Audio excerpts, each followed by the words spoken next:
Welcome back to the Unveiled. I'm your host, Megan Murphy, and today is part 2 with Aaron King. What's up? What's going on? Happy to be back. I'm so glad you're back because now we're going to actually dive into the real questions that I had that we didn't get to last time. Yeah. Excuse my voice if I sound like a duck or a man right now. I've been getting over being sick or whatnot. So Hope you feel better. yeah, and I have a cough drop in too, so forgive me. But we're just gonna dive right in. And I'm coming from like the Christian belief, and of course you have your belief. So I'm gonna be coming and asking you questions that I don't understand, right, at all. And I'm not saying that my beliefs are accurate. I'm not saying that yours are wrong. I'm just trying to understand this, all of it, right? Absolutely. So I'm going to start it off with, why do you think Islam rejects the Christian belief that God is a Trinity? That's a good question. So it's not necessarily a rejection, but a correction. And the correction lies in God is one entity, and yes, he is capable of doing so much and anything where he can split himself into multiple different entities. But what we talked about last time, Jesus being crucified, if that really were God in human flesh, there is no way that God would have let him die. So you think that that's the sole reason is that if Jesus would have died, that couldn't be God because God would not allow that? God would not allow that. Okay. But is saying God cannot be a Trinity essentially placing limits on what God can do? I believe by confining God into mortal flesh, you're limiting God more than you would be limiting him by saying that the Trinity is non-existent to certain religion or groups, right? Mm-hmm. For instance, Bismillah Rahman Rahim, right? It's calling upon blessings upon you, right?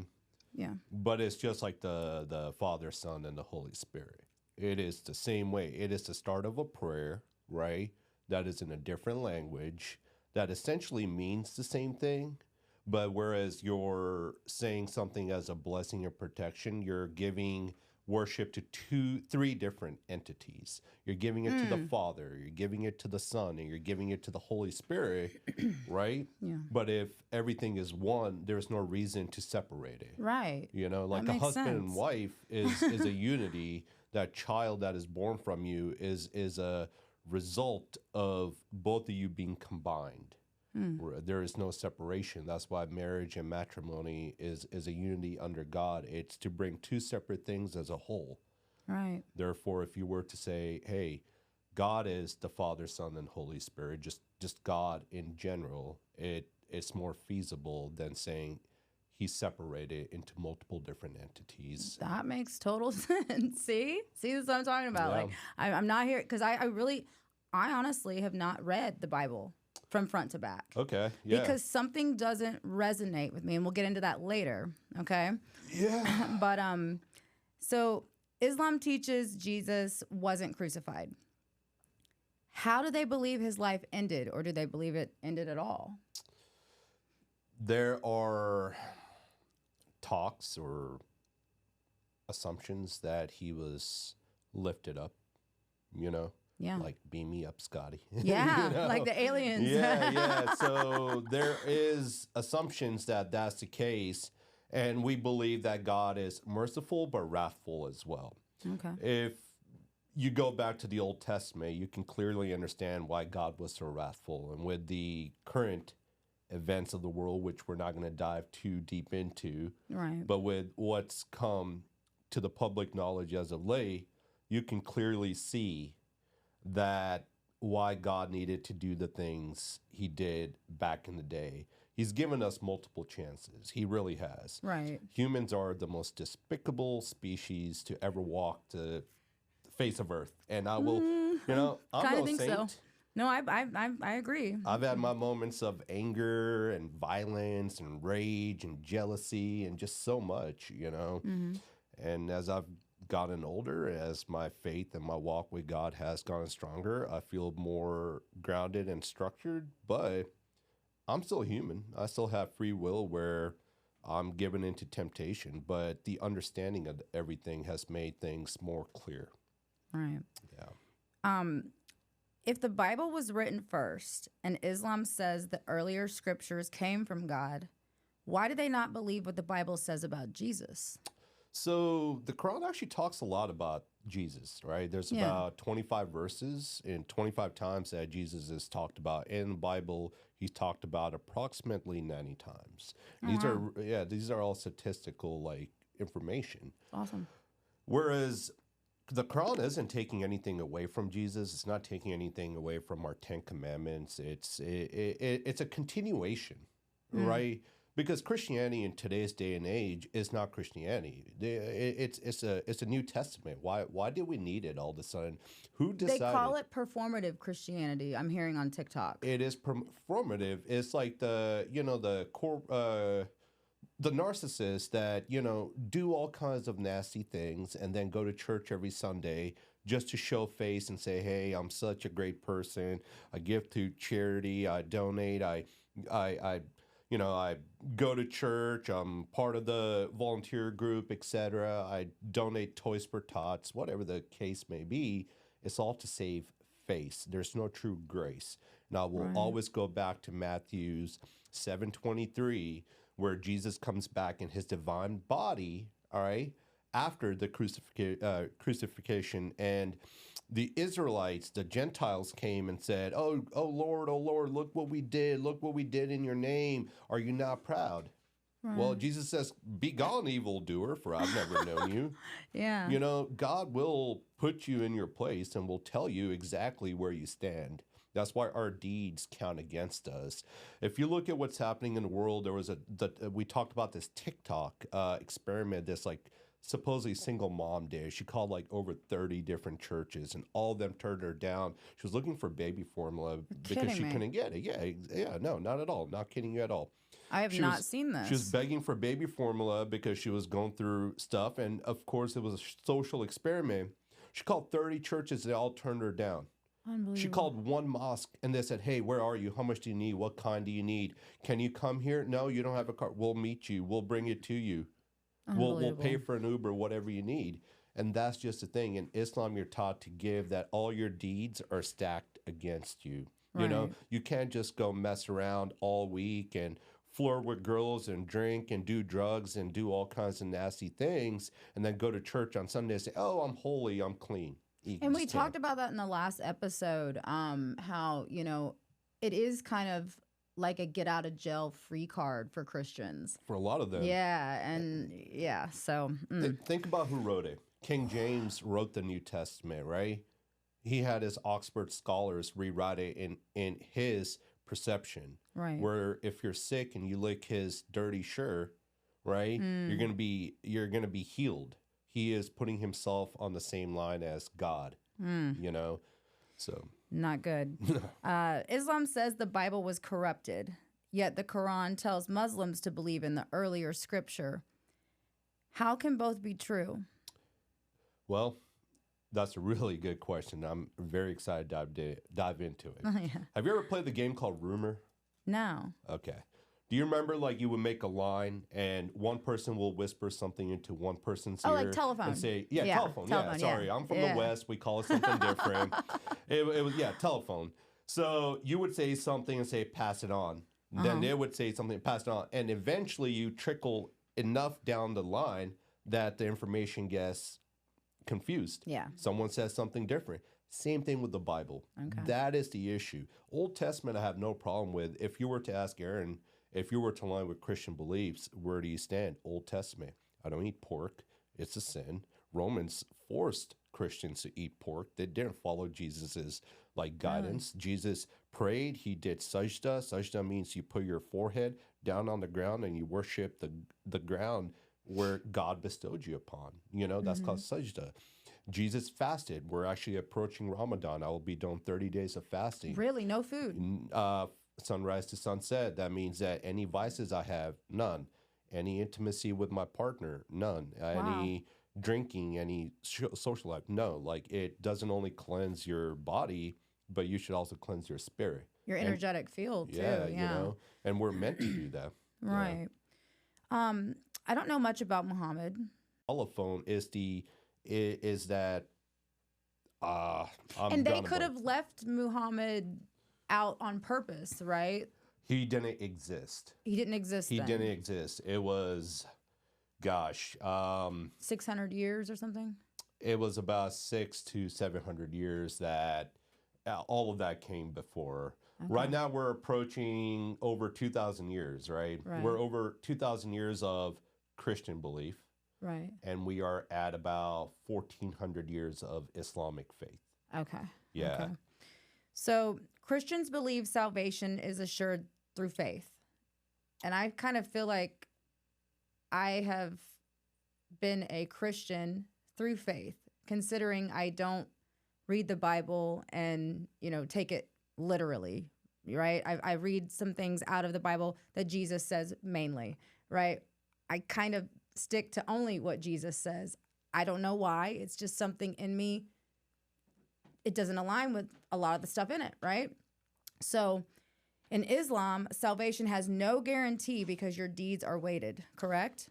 Your deeds are weighted, It's first and foremost. How do they find peace or confidence about eternity with that? We're always at the mercy of God. And what that means is, first and foremost, Jesus, beautiful man. Beautiful. Yeah. I mean, the walk, he was a teacher. They called him the teacher. That's what I say. They always refer to him, this is Yahshua, right? The teacher. Right. That's Jesus's real name, Yahshua, not Jesus. Right. Jesus was a nickname given to him from the Greeks because, like we talked about last time, majority of the Greeks always end with the EUS or US, Prometheus, Zeus, Hades. Yeah, I got it. All that. And that's the spin they put on it. And if you think about it, if you actually dive even further into the Old Testament, you'll see that the divine miracles that Jesus performed, right?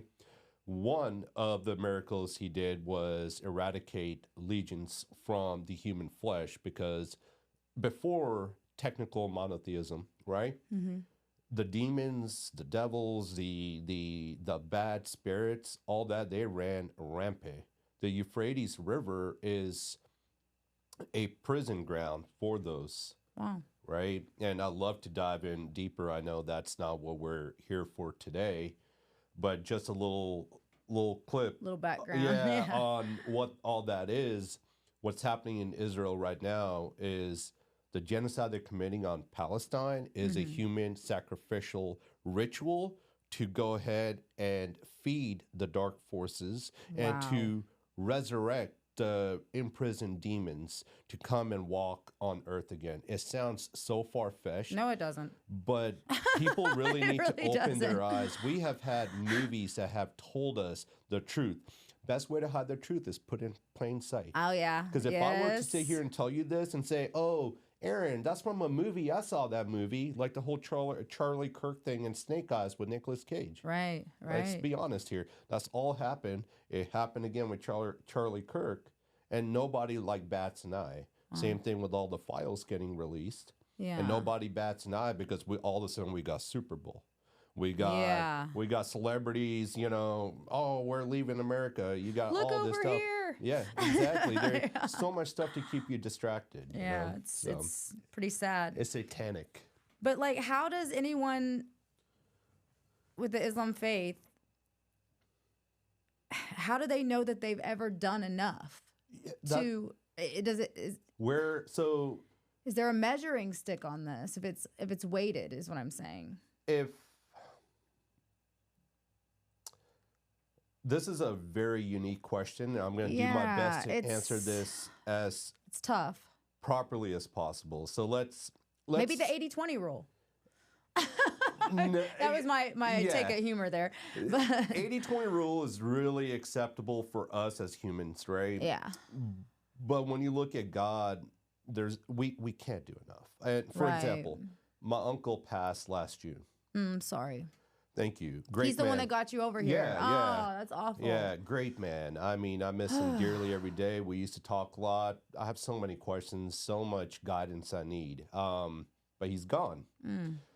When we went to the mosque and we prayed, the whole time we asked that, no matter what, this man was so great. He sponsored 73 of us, his flesh and blood family members, and their extended families to come to America. The legal way where we won't have to look over our shoulders, get, put in concentration camps by ICE. He did everything right. He did so much. He didn't have any kids of his own. Him and his wife sacrificed those things for themselves and put all their money, hard work, and effort into us. Wow. And You're so lucky. Such an amazing man. He was a city councilman in District 4. He did so much stuff for poverty-driven people and people that weren't given a fair shot because, there's politics involved, and sometimes the way you look and where you come from and what your name is just defines your whole character in somebody's eyes, Right. My uncle really went out of his way, but long story short, despite everything he did, when we got together to pray for him, we said, doesn't matter how many good deeds we do, it's never enough. All we can ask is for God to always show us mercy, that when we come knocking at his door, he welcomes us with open arms and says, my son, my daughter, you have returned. You have made me so proud. You've done tried. So well. You tried. There it is. Oh, I just got chills. That was it. Yeah. That's the answer. And that's the real truth behind it. It's not going to church for 1 hour on a Sunday and saying, oh, Jesus, thank you so much, bless him be, whatever, and eat some bread, drink some wine, and it's done and over with. And it's not to put anything bad against someone that does that. That is. I go to church every Sunday, and I don't even believe in half of the stuff that's being said, but I go for the worship music. I love worship music. Yeah, I get goosebumps when I listen to it. I really do. It's my favorite music. Yeah. And there's something there that resonates with me, right? So, I mean, I show up, I go by myself, and I take my son. He loves it. Yeah, Riker and I used to go a lot, and what happened is those same people from the church, I started seeing them out and about, and I remember when I used to wait tables, I'd see husbands with different women, wives with different men, and I'm like, so much, and I'm like, you guys are going to church and just committing these atrocious acts, and it would make my stomach turn. A lot of hypocrisy. Yeah, it's just sad. I understand. Why does Islam allow things like multiple wives and stricter rules for women that Christianity doesn't? Why aren't the women allowed multiple husbands? So the way it works is this. I'm going to give you two different explanations. Yeah, because two different questions. They come back down to the same answer, though. First of all, no, you're not. It's not like, hey, for me, I can't just go have 4 wives because I want to.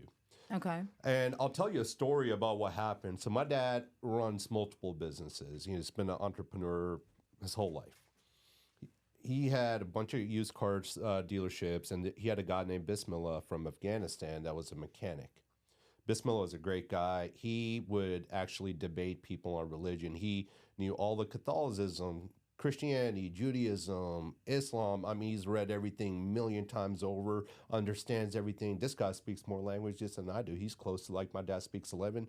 Wow. He speaks like 7 or 8. Yeah. How can a brain even hold 11 languages? Like, I mean, yeah, my dad can read and write in advanced. 6 and speak in 11. And I mean, I've seen my dad hold conversations with multiple different people in the same room, just jibber jabbering like back and forth. That's dope. I love that. But Bismillah was with his wife, and they were driving in Colorado on a mountain at night. It was fog. There was another woman driving.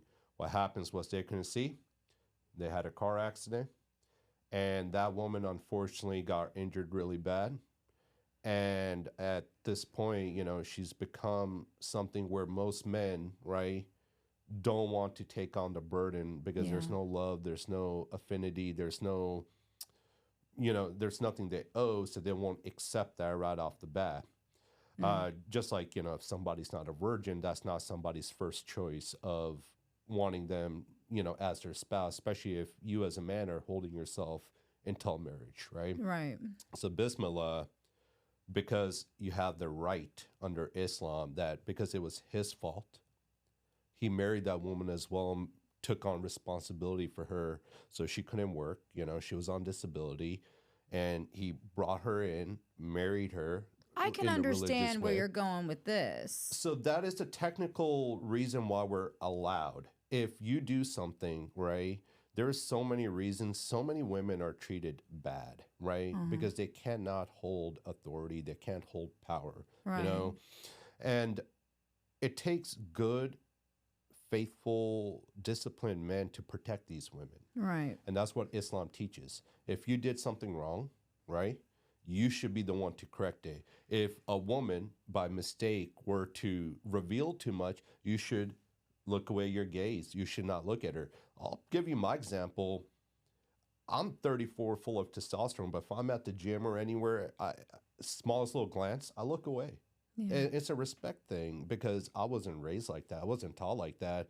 I think women are beautiful, but I'm not going to objectify them. So it's not like a normal thing that the men have multiple wives. No, there's a lot of bad apples that will take advantage of that, it. you know, and then the media will just focus in on Right. that. But Because I'm leaning more on the Christian side of things on this because Yeah. I believe that we are energy.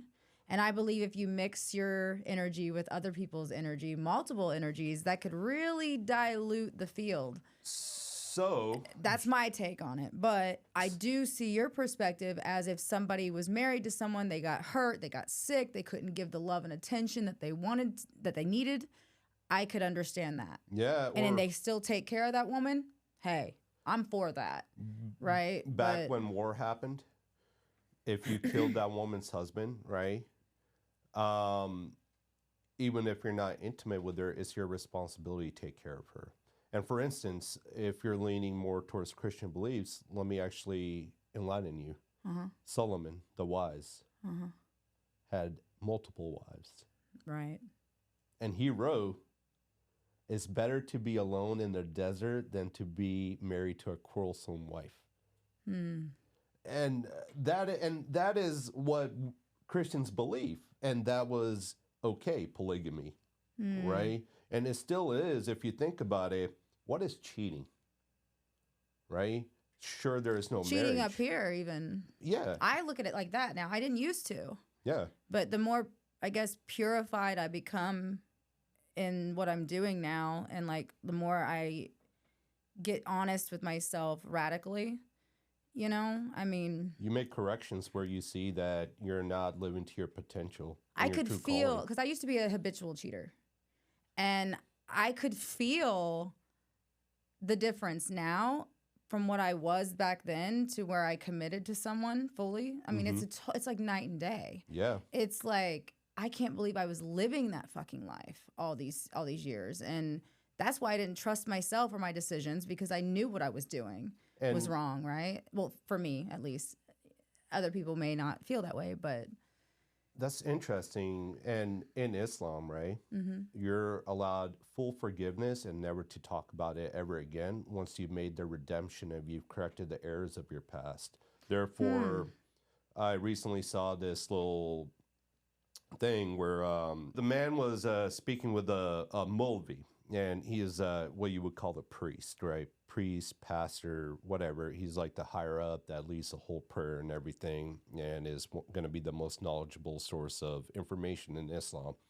Man asked, hey, I asked for a woman that was virgin and that prays 5 times a day. I'm a virgin, I pray, and blah, blah, blah. And a couple weeks into it, she told me that she's not. And he asked, well, how did you find out? Did you force her, or was it just her telling you? He said, well, she told me. He said, well, in Islam, she could have done all those things, right? But now she is a perfect wife, a perfect woman. She's religious. She prays. She covers her head. She has come to terms with her past, and Allah has forgiven her. And she is not allowed to discuss that anymore. so I guess I feel I have to discuss my bad parts now because I want to show people that they can change Absolutely. by being the evidence of that. So I guess I don't agree with that either. I'm just telling you where Yeah, no, absolutely. This is good. Not everything. Not saying you're wrong, not saying they're wrong. Yeah. Just this is how I feel, right?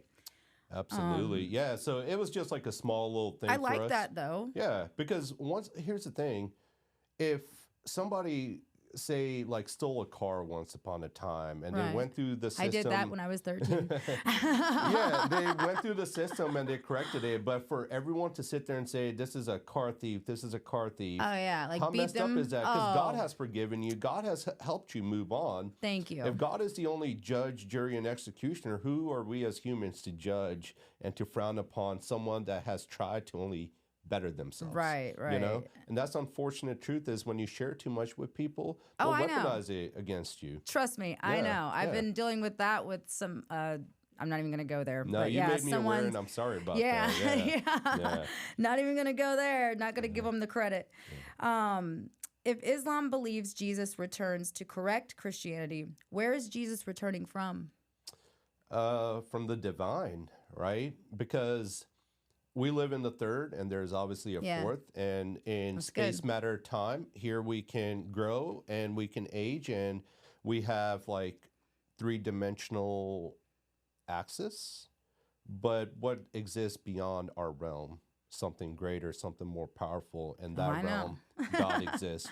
And Jesus is right there with him, along with many of the prophets that came before Jesus, and so on. Right. Why do you think God allowed Christianity to spread globally for 2,000 years if it wasn't the, I guess, correct message? Christianity is the correct message in a sense. But it's corrupted. It's corrupted. It's I agree. corrupted. It's corrupted just like we humans got corrupted when we committed the capital sin of the flesh. I agree. I agree. Why does the Quran call Jesus the Word of God if he was only a prophet? Same thing with Muhammad. He's a prophet, right? But the last prophet. We heard of a single prophet since Muhammad? We haven't. If you really think about it, you got these popes, right? But look at the stories we hear about them. Yeah. And look at all the evilness surrounding the Vatican. And then Right. What about the snake? Have you seen the snake that's in? the serpent? Yes. Yeah. It's How are people not like why don't questioning people, that? Like why don't people wake up and see? You know, it's right before your eyes, like you It's all said, there. and nobody, like not nobody, but like the people that are like so into that, like how are they not? they're brainwashed. Yeah. What happens is over time we've been eating food, right? That has been messing with our DNA. And what happens is we become more easier to be susceptible to programming and brainwashing and commands. Just like the fluoride Right. in our water currently, Yeah. it makes us weaker. And our toothpaste, I don't use it. Yeah. I use like the natural stuff, and I use the Indian stuff. yeah, I use the little the branch. It's Oh, really yeah? good. Like my teeth are really white. Yeah, Like, they are. I was like, so did you love get 'em. those things bleached? No, 'Cause they're just white. yeah, it's crazy. I drink a lot of coffee too. So I'm jealous yeah. over here. I'm Yeah, like no, a you black. got great teeth too. What are you talking Well, about? I'm wanting to get them like bleached, like the celebs have them. Like they're like so white. It's like, oh wow, you know that person got their teeth bleached. Like, Yeah, I mean, They I look- don't care yeah. what people think. I like the look of it. You No, know. you got a great smile. Good Thank for you. you. Yeah, no, the whole thing with Muhammad and Jesus is that they were great teachers. The biggest difference between Muhammad and Jesus is people don't understand Muhammad well because they have CNN brain. I'm going to elaborate on that.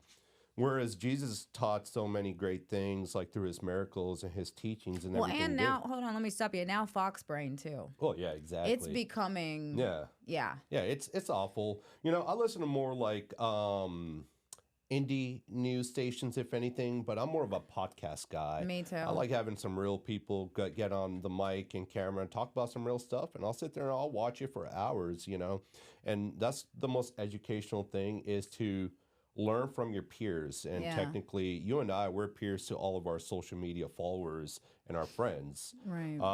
And a lot of them trust us, and they trust us that we're good people with good heads on our shoulders, and that we're intelligent enough to not steer them in the wrong direction. Well, I didn't mean to cut you off. You No, were you're talking fine. about Muhammad. Yeah, Right? yeah. So the background between Jesus and Muhammad, where Jesus was born, he could talk right out of the cradle, right? Really? Yeah, he was born in a way where consummation was not a prerequisite. God, as much as he can forgive prostitutes, whores, women that you know, have used their bodies for everything, he still chose the most purest woman he possibly could to have that child, you know? Right. And that's all pretense. And the way Jesus lived his journey, the way he touched people's hearts and he liberated, the Jews from being, Hebrew slaves, right? He fought against Judaism. Jesus, anyone calls Jesus a Jew is a fugazi in my eyes. And what that means is he fought against the system. Muhammad wasn't given the same upbringing Jesus was, all right? He was an orphan. Oh. He had no one. He was born in a city torn with violence and war. His biggest dream and aspiration was to stop violence, to bring peace, and to help people, liberate women, right? Sounds like a good guy to me. Yeah. I mean, He did nothing wrong. In his whole reign, only 47 people died. In 3 years, the wars continued. Only 47 people died. Guess who died? His people. Yeah. He never wanted to kill. He never wanted to be a tyrant. He wanted to liberate, and he wanted to spread God's message. Essentially, God loves us. Yeah. Right? And he has a instruction, a manual written for us on how we should be living our lives. He is our creator. You have a son. I'm sure you guide him, right? Yeah. Same thing Try for to. us. Oh, we try. But He's guiding himself in a way, no but matter how mischievous he can be and the things Yeah. he does, you love him and it's unconditional. You're I'm always going to be there. obsessed. I'm Exactly. obsessed, yeah. Same thing with God. He's obsessed with us. He loves Yeah. us so much. Each one of us, he will come and hold us and we can cry and let everything out, and he will never judge us any differently. Well, that leads me to more questions here. Both religions claim the same God, but they depict him with completely different personalities. If there is only one truth, how do we explain two contradictory versions of God? And for myself, I have trouble with the whole God judgment thing. I see God as nothing but love and mercy. And I can't see, and if a God is all-knowing and sends us here and knows what we're going to do and be, why would he judge us and give us the life to go do the things that he's judging us for? So I'm just confused on that. Enlighten me. So you have to go way back. Yeah. Lucifer was an angel. Okay. So you know about Yeah. Archangel Michael. Yeah. All I right? had Archangel Michael on this show. Exactly. Literally. Lucifer is more powerful than Archangel Michael. Let's be Yeah. honest here. Oh, yeah. He was never able to best him. That's why he's the one that did a coup d'etat against God Almighty. And what happened was, after God's greatest creation got corrupted by temptation from the serpent, Lucifer, right? God proclaimed Lucifer the prince of earth. So where we live, it's a test realm. Yeah. So I can see that. if you go, your teachers love you, but they don't answer all your questions for you when you take a test, Right. right? When you go through tough things, you hear silence, and that's your test of faith of how much you believe in God, if he'll deliver you or not. Have you seen the movie called Prince of Egypt? No. Look into it. I'll text you will. later. Definitely. The whole time, one of the best songs, I'm literally getting goosebumps. Yeah, I see that. Deliver us. Deliver us to the promised land. This was Moses liberating the Jews, right? The Hebrews, the slaves, from Egypt's clutches, right? And it's tough because from the start of time, there's been slaves, there's been human cruelty, and all that's happened because where we were meant to live happy and harmonious has been corrupted because now we have evil in our hearts. Right. This is my favorite question of all. Okay, right here. Let's hear it. Both teach free will and predestination. Which is it? In the Bible, over 365 times it's written as you will. All right? That's in As you will, as you what? as you will. Meaning like, God says, if you will it, it shall be. okay. And we talked about it last time. Each human has something called a God particle in us. Yes. That's our connection with God, right? Right. That is, if we work on that particle, we work on the faith, we increase that connection with God. Therefore, our will, things that we want, are accommodated a lot more easier and efficiently. So it's like training muscles. Well, this is why I came up with the question, because I used to think that we were like, for a little bit when I got into like The Secret, the movie and all that stuff, Oh, right? yeah, that's a good one. Yeah, I love it. But like, I used to think, oh, we create our reality through our thought and feeling. We create it all, right? But then when my dark night of the soul hit and things were happening in my life that I would never have thought were going to take place, that egoic thought was kind of ripped out of me. And I started to see that maybe this thing is predestined and we only have free will a certain amount, because, okay, a lot of us are running around 95% of the time unconscious. Do we really have free will at those times, right? Is where I'm going with this. Mm-hmm. And then like I couldn't perceive like how, okay, like my cat dying, how it died tragically. My niece put it in the dryer on accident, turned it on. Yeah, all that. Well, I was like trying to find my part in that creation and I couldn't.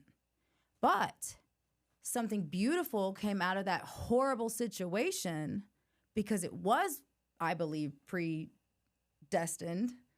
And I ended up unfolding into what I'm doing now through suffering and all that, right? Absolutely. So, yeah, so it's like for me, I kind of think that we don't have as much free will as we think. But what's your take on that? First of all, sorry about your cat. That is tragic. I can only imagine. Don't Wow. worry, he's back. And then we'll get into that too, the whole reincarnation thing in a minute, but yeah. Okay. Suffering is a beautiful thing because it helps us break from the norm and teaches us more about ourselves than we would when we are constantly faced with happiness. We expand. We expand, and you will never learn about yourself unless you know how you react to your bad days. If every day was sunshine, sunshine would not be that wanted or needed. It's just whenever it rains, we had 2 weeks of snow, right? Look how nice this weather feels. Oh, God, it's sunshine. We can go out and work and do this. Yeah. Everyone's happy and fun. But if for 365 days we had just beautiful weather, Be boring. yeah, we wouldn't really enjoy it as much. Same thing with life. Let's be honest. A lot of us get lost in the sauce on Instagram and things, watching people go on vacations and posting like $1 million+ Bugattis and stuff. And you're sitting here thinking, oh man, it's all like awesome, right? Yeah. They're living life, but they go through their ups and downs as well. They're just not going to share it with you. And we are in the driver's seat of our own car, right? Yeah. We see everything. We see every traffic stop. We see every accident, every bump in the road. We feel it. But what about the little kid that can't exercise their free will? Aren't they kind of... They're probably the most freest compared to us. We're the ones bound by social construct on how to be and who to be. But they have their parents telling them no, no, no, no, no, constantly, right? Like so social it's kind construct. of, so I guess it's kind of like a mix of both, definitely, right? And I feel like the ride is a lot less bumpy the more conscious we are with this predestined thing. Yeah. Because our free will can get us off the track of what was predestined, and that's what creates the suffering, maybe? Yeah, I mean, suffering is a part of growth. When you get It's a taller, your body hurts and you go through growing pains. But guess what? You get taller, you get stronger, you get more muscles. When you work out, you're sore for days, but then your muscles get stronger. You go lifting from like 50 pounds to like 70 pounds, you know?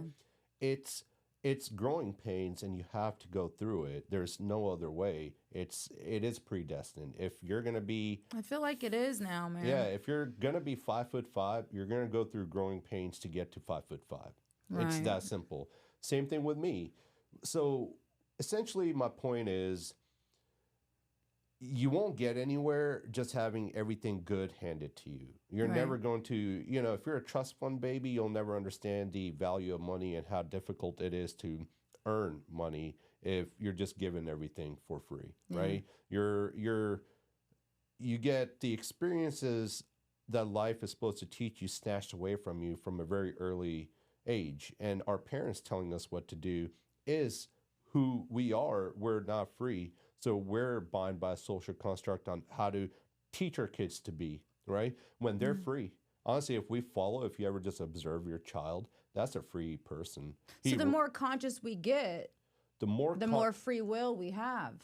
Yes. There. Yeah, but we're conscious in the most in the wrong ways. We're conscious in a social way. We're not conscious in a spiritual way. Right. You know. But the more spiritually conscious you become, I feel the more creative power you have over your reality. Creative power, indeed. But then you also understand God's guidance for you a lot more. If the wind blows in a certain way, you understand why, you know. Right. Or at least you have the notion or the feeling why it's happening. Yeah. As for if you just think that you're in control, you're really not. I No, mean, you're not. That's what I'm saying. Like, I feel like, I really do feel like, yeah. Because honestly, the more spiritually conscious you become, you are guided. Yeah. Yeah, and that's what I'm like moving into now is the guided life, right? Look how big you've made this podcast already, and look how it's just nothing growing. yet, but I mean, from the time I've known you and how many episodes you've released and the content, and now me being on here and like being so excited, I think it's phenomenal, and you're on a path. And thank you, guys. Thank you. I mean, I don't even know what I'm doing, but no, you're doing great. But I'm just guided. Yeah, that's exactly what it is. So we'll see what God does with it. Both the Bible and the Quran contain passages where God commands violence, and this is where I can't understand that, you know, because I truly feel in my soul that God is not capable of that. God wants to keep us protected. And what that means is he's teaching us to safeguard ourselves. In the Quran, it says to get them where they are, right? But they're not talking about innocent people. If somebody comes and pillages your village, rapes your women, kills your men, and enslaves your people, right? You have full right to fight against that oppression and tyrannical type of people. You have full right. So that means that if they're in your village, you go slay them where they are. And same thing in Christianity, it is taught that, hey, the New Testament taught us that everyone but Christians are evil and that you should go eradicate them. And then we had the whole Holy Crusade War where Catholicism, Christianity, all of them were trying to kill Muslims, right? And it's a big whole ordeal. But overall, what we really want to do as Muslims, not even Islamic or Christian faith believers, Muslims, that just means that you abide by the rules and guidance or regulations of one God. Where in English, it's God. Where in Arabic, it's Allah. We're in a lot of other languages, like he's called Theos. Just so many different names, right? In Islam, they say there's 99 different names for God, right? And there's like a whole dua that goes through every single name. And if you ever listen to a dua or like an azan or anything, whether you understand it or not, just like listen to it. I promise you, if you don't feel peace by the end of it, having an open mind, I'll give you $20. Yeah, and that's the thing with me is like it's a feeling with me. It's not about like Yeah. Both religions claim God values women, yet both scriptures include verses that place women under men. Why do you think that is? They're not placed under men, but they're weaker. And when somebody is weaker, they're made to be not only guided, but protected. I see. And what that means is... It makes sense. Yeah. But I was thinking, did it even get so, like, how... Did men kind of, like, think that since Eve talked Adam into sin, is that kind of like you're beneath me a little bit in a way? Or? It's not necessarily beneath. I've never met a woman and have thought that she's beneath me. If I met a woman going through something difficult, I've always wanted to like, well, save her. No, I mean I meant like religion, like how they could they have perceived it from that, like, oh well, Eve fucks things up, so maybe we need to take control here. No, no, this is just once again misconstrued by rewriting the Bible so many times. Yeah. First of all, Quran's never been rewritten. Yeah, you told me that on the last Never. one. You told me But that. I the was Bible's like, wow. been rewritten like dozens of times, and that's Yeah, why? exactly why. What did you need to change, and what did you need to leave out, and why did you do it? I mean, think about it. If it's over 2,000 years old, why is everyone following a version that's only 400 years old? And this leads me to the next question, which was both scriptures were written, copied, translated, and transmitted by humans. So how do we know where God ends and human interpretation begins? You know? So Muhammad was given everything like, say, like a telekinesis transmission, right? Yeah. Everything was just implanted into his head I understand through that. a spiritual download. Fully understand that. But he was illiterate. That man couldn't read or write. He was an orphan. All he knew was how to like just work with his hands. But he was a mastermind. He could rile people up. He can inspire them. He can give them hope. And his beliefs were nothing but good beliefs. I want to liberate the slaves. I want to free the women. I want to help. I want to create peace. I want to make sure that everyone has foods in their bellies and is warm and safe and is not opposed by threat of war or, murder. So that was his like main agenda. So long story short, now we're actually like approaching an age where those same people are viewed as villains, right? All I want is to continuously keep trying and for God to know that I'm trying, because that's the only way to achieve true salvation. Yeah. Yes, I accept Christ. Absolutely. I would have never studied and been on a journey to understand who Christ was if I didn't accept him. Well, I want to air out like my belief. I talk about how I love Jesus and everything, but when I was, researching this a little bit yesterday, I came to the thought of, and I was talking to Chad about it, and I said, so how is it I myself believe in Jesus and believe in reincarnation so strongly, right? And he says, Christianity today does not equal Christianity historically. Mm-hmm. Modern Western Christianity teaches one life, one death, one judgment. But early Christianity, especially mystical, which I feel I am a mystic, mystical Christianity held a much wider view. The soul existed before birth, returns after death, and continues evolving. Later, the church declared these teachings heresy? Heresy, yeah. Heresy, yeah. For political control, not because scripture demanded it. So your belief in Jesus plus reincarnation is not unbiblical. It's pre-church, pre-institution, and deeply aligned with original mystic Christianity. Absolutely. Jesus never directly denied reincarnation. There is no place in the Bible where Jesus says reincarnation is not real. But there are moments where the idea is assumed. When Jesus said John the Baptist came in the spirit of Elijah, people asked Jesus directly, is John the Baptist Elijah come back? Jesus didn't say, no, reincarnation isn't real. He said, if you are willing to accept it, he is Elijah who was to come, Matthew 11:14. He left it open intentionally. Your belief in reincarnation comes from experience, not doctrine. People who believe in reincarnation fall into two categories: intuitive knowers, energetic rememberers. And then it says, your nervous system remembers things your doctrine doesn't. Mm-hmm. Your belief didn't come from a religion. It came from your soul's memory. Many Christians today quietly believe in reincarnation. And surveys show 25 to 40% of Christians believe reincarnation is real.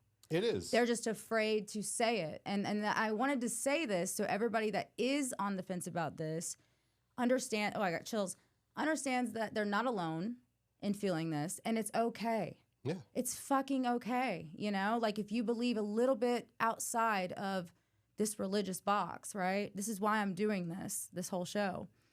Many pastors privately say it makes sense but won't preach it. The idea of soul progression resonates more with modern spiritual experiences than eternal damnation after one lifetime. And then I went down the hell and heaven rabbit hole, and that's a whole other episode. Reincarnation is a beautiful thing, and if you actually look at the Hindu belief with multiple different gods, which I'm not like condoning or anything, but I'm just letting you know that they believe in resurrection. Same thing with the Buddhist belief, which is almost in line with the Hindu belief. I love the Buddhist belief. I want to interview a Buddhist. Oh yeah, bad. If you guys have anybody, put it in the comments below. I send them my way. I don't go look for people. I usually let people come to me. Yeah. Or I feel guided to someone, but like I definitely want a Buddhist on this show. I had a Japanese lady at Costco give me a card about Buddhism, and it was Nam Myo Ro Genke Kyo, which is a chant, and it's saying I allow the universe to flow through me, and I allow the universe to manifest my desires for me. Love it. Love that. Somewhere along that. Yeah, it's been a while. When I first got the card, I said it every day. I was like, had it in my truck. I was like, Nam Ryo, Rengekyo. Like, yeah. It's really cool. But yeah, Buddhist belief is beautiful. I mean, I studied martial arts. I lived in Japan for a while in Okinawa. That's my dream place. Tokyo is where I want to go. I haven't gone yet. Tokyo's great. Okinawa's beautiful. Tokyo's so congested. I've been there once. Just kind of like grazed through it. But Okinawa's the place where I was stationed the whole 3 months. Awesome. It's beautiful, yeah. But essentially, I mean, if we were to wrap this whole thing up, Megan, I'd say that Epstein Files has declared that Islam is the one true faith. But I will never push that down anyone's throat or anything. My belief is I have walked many different paths. I've lived in different countries where there's been different universal religions that people practice. And I have friends of all walks of life, and I do speak multiple languages. And after studying 3 different religions, I can say a lot of these things with a certainty and a surety that I do know a little bit of what I've said, that I know what I'm talking about. Yeah. But overall, I believe the biggest lesson here is for all of us to love one another and to help each other, because without that, we're never going to make it anywhere. And Jesus said himself, if you want to follow that guidance, love your neighbor just like you love God. Right. I love that. That's beautiful. And that's all we need. We just need to love each other. And you see Muslims praying, protect them. Don't harass them. You see Christians if going they're to going church, through something, let them go to church. Let them go to church. You know, let them have fun. You know, don't put a decapitated pig's head in a mosque. Don't burn the Quran. Don't slap bacon against it. Don't do those things. Slap bacon. It's disrespectful. Yeah. You know. Well, I mean, I think that us humans wanting to be right is the whole fucking problem here, right? Like, I feel like we're the ones that are causing all the friction about, God. It's like, you have to believe what I believe, or you're wrong. My God's right, your God's wrong, whatever. You know what I mean? Like, it's total bullshit. It's drama. And I feel like God is a feeling, and there shouldn't even be a belief at this point, right? Like, because beliefs is where it all gets tainted and fucked up. Have you seen my stories on Instagram, what I post here and there? Yeah. It's all about God or work. And that's it, really. And that's all it comes down to. I just want people to do better and be better. Yeah. So, well, thank you, Aaron, for, coming on the show again and, being so brave and courageous to talk about this kind of stuff, because a lot of people, they just hold it in, they're afraid. And, your perspective has really enlightened me. So, awesome. Thank you for so having much. me. Yeah. All right. And everybody, follow your own frequency.